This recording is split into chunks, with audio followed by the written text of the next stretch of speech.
आ बउआ के ई के छ हेलो हेलो के छ मौसी कि आगे माई कौन मौसी हरदी चढ़ावेला हमरा त मालूम नहीं कि मौसी जी सुनिए ना मौसी जी बउआ के हल्दी चढ़बै छै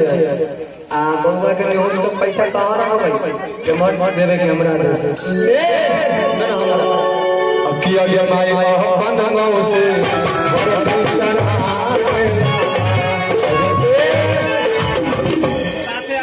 उतनी में काम चल जाए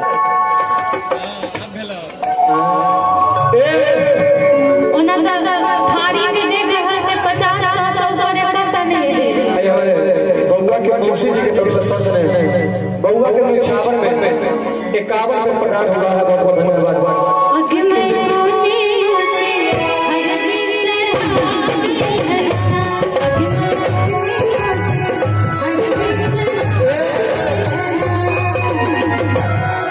यो मौसी कौन मौसी बड़की छुट्टी में दे बड़की मौसी और एना का हो आ ई मौसी कौन चला आज दोनों आगे बच्चा चल अब वो मौसी हे या माई बड़की मौसी बड़की जरा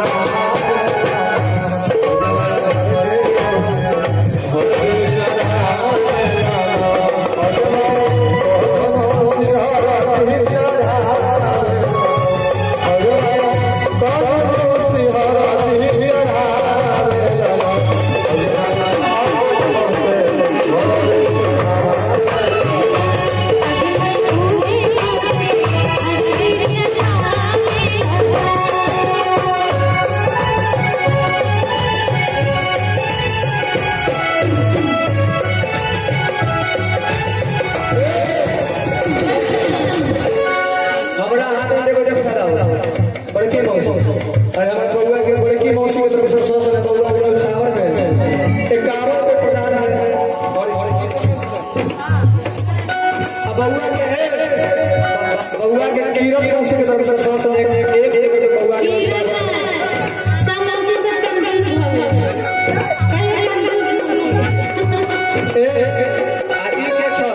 ओना त आइए ना हंसी मजाक का माहौल बन गए